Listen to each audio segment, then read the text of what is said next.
జీ5 ఉండగా మీ favourite TV shows ని మీరు అస్సలు మిస్ అవ్వలేరు. Complete free. ఎందుకింత ఆవేదన, ఎందుకింత ఆవేశం చెప్పమ్మా.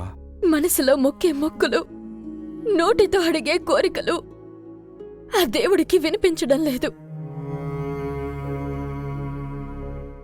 అందుకే ఈ గుడి గంటల శబ్దమైనా ఆయన చెవులకు వినిపించాలని, ఆయన మనసుని కదిలించాలని మోగిస్తున్నాను. నా రోదన, నా ఆవేదన ఆ దేవుడికి వినపడాలని నా ప్రయత్నమంతా. నీకొచ్చిన కష్టమేమిటో సాక్షాత్తు ఆ పరమశివుడి మీదే ఆగ్రహం చూపించేంత బాధేంటో నాతో చెప్పమ్మా. నేను వరాలిచ్చే శక్తివంతుణ్ణి కాకపోయినా పరిష్కార మార్గాన్ని చూపించగలుగుతాను. నా జీవితం ఎటుపోతుందో, చివరికి ఏ సుడిగుండంలో చిక్కుకోబోతుందో అర్థం కాని అయోమయ పరిస్థితుల్లో ఉన్నాను స్వామి. ఒక భార్యగా నా జీవితం మొదలైన దగ్గర నుంచి సంతోషంతో గడిపిన క్షణాల కన్నా గండాలతో గడిపిన క్షణాలే ఎక్కువ. అన్నింటినీ దాటుకుంటూ వచ్చాను, ఇంకా వస్తూనే ఉన్నాను. అయినా సరే నా జీవితానికి ఏదో గ్రహణం పట్టినట్టు ఇంకా ఇంకా బాధలు వెంటాడుతూనే ఉన్నాయి. నా నుంచి నా భర్తను దూరం చేసే పరిస్థితులు నేను ఊహించని విధంగా ఎదురయ్యాయి.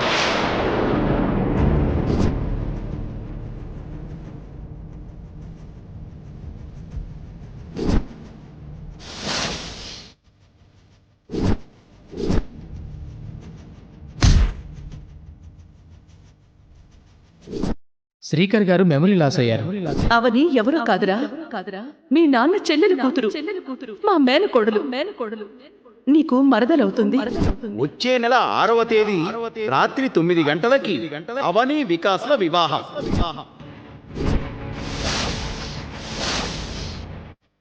ఒకవైపు నా మెడలో తాళి లేదు, మరోవైపు తాళిని కట్టడానికి మరో మనిషి సిద్ధమవుతున్నాడు.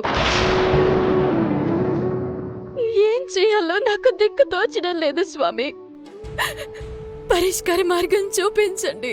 మాంగళ్యం విషయంలో ఒకనాడు ఏం చెప్పానో గుర్తు చేసుకో తల్లి.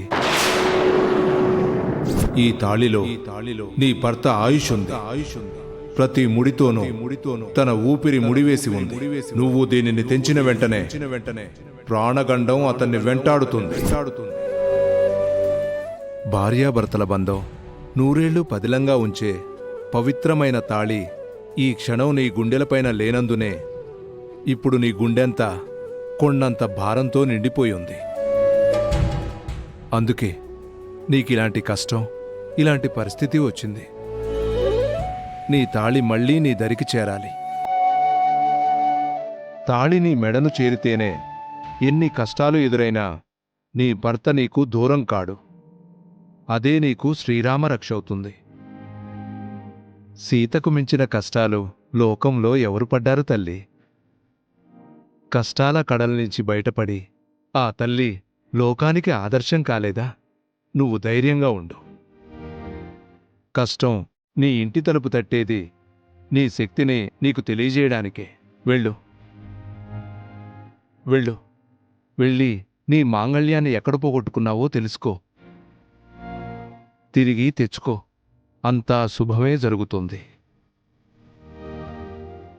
ఓం నమః శివాయ, ఓం నమః శివాయ, ఓం నమః శివాయ.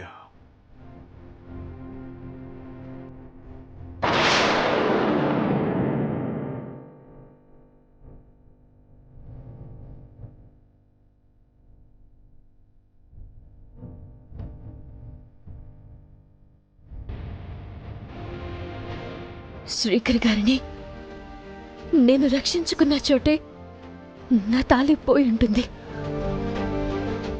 వెంటనే పల్లెటూరు బయలుదేరుతాను. నా మాంగళ్యాన్ని నేను రక్షించుకుంటాను.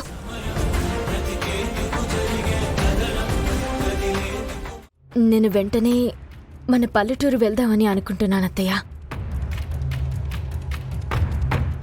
పల్లెటూరికా? అవునత్తయ్య, నేనొక్కదాన్నే వెళ్ళాలి అని అనుకుంటున్నాను. ఎందుకమ్మా? ఇప్పుడు ఊళ్ళో ఎలాంటి పండగలు జాతరలు జరగడం లేదు కదా. అలాంటివేమైనా ఉంటే మనందరం కలిసే వెళ్తాం కదా. పైగా హాస్పిటల్ ప్రారంభోత్సవానికి వెళ్ళిన రోజున శ్రీకర్కి అలా జరగడం ఎవ్వరూ ఊహించలేదు. అందరం ఇంకా మర్చిపోలేదు. ఉన్నపళంగా పల్లెటూరి మీదకి ధ్యాసెందుకు మళ్ళింది? ఎందుకో వెళ్ళాలనిపించింది. అబద్ధం. నువ్వు మా దగ్గర ఏదో దాస్తున్నావు. అనుమానమే లేదు.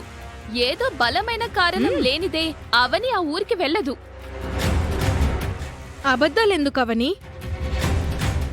ఉన్నదున్నట్టు చెప్పొచ్చు కదా. ఉన్నది ఉన్నట్టు ఎప్పుడు చెప్పింది గనక. మీరాగండి, నేను అడుగుతాను.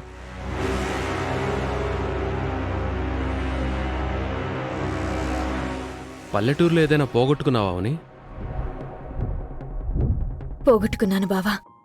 చాలా విలువైందే పోగొట్టుకున్నాను. చెప్పవని. ఏదైనా పోగొట్టుకుని ఉంటే చెప్పమ్మా. మన కౌలు రైతులకి ఫోన్ చేసి దొరికితే దాచిపెట్టమని చెప్తాను. అడుగుతుంటే సమాధానం చెప్పవేంటమ్మా? అలాంటిదేం లేదు అత్తయ్య. మరి ఎందుకు ఒంటరిగా వెళ్ళాలి అనుకుంటున్నావు? గ్రామదేవత ఉంది కదా, అక్కడికి వెళ్ళి మొక్కుకుందామని అనుకుంటున్నాను. ఏం మొక్కు తల్లి?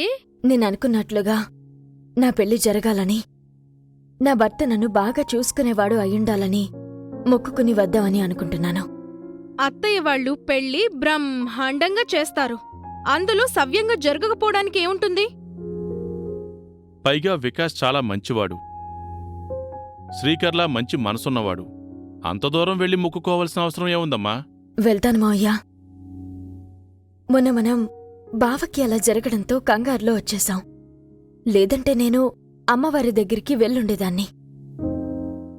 సరే, వెళ్ళనిద్దామండి. ఎందుకంటే దైవం విషయంలో ఎవరి నమ్మకాలు వాళ్ళవి.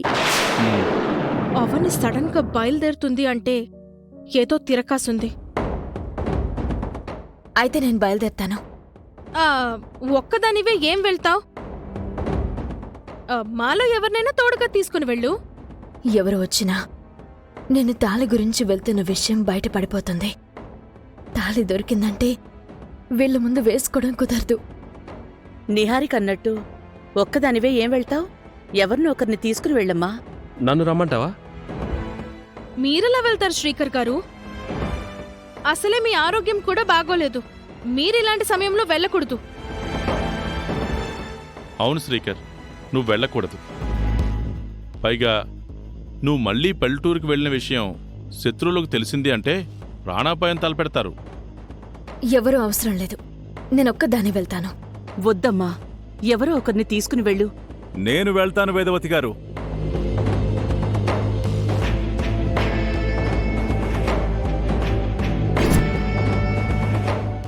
జీ5 యాప్ డౌన్లోడ్ చేసి అన్ని ఎపిసోడ్స్ పూర్తి ఉచితంగా చూడండి.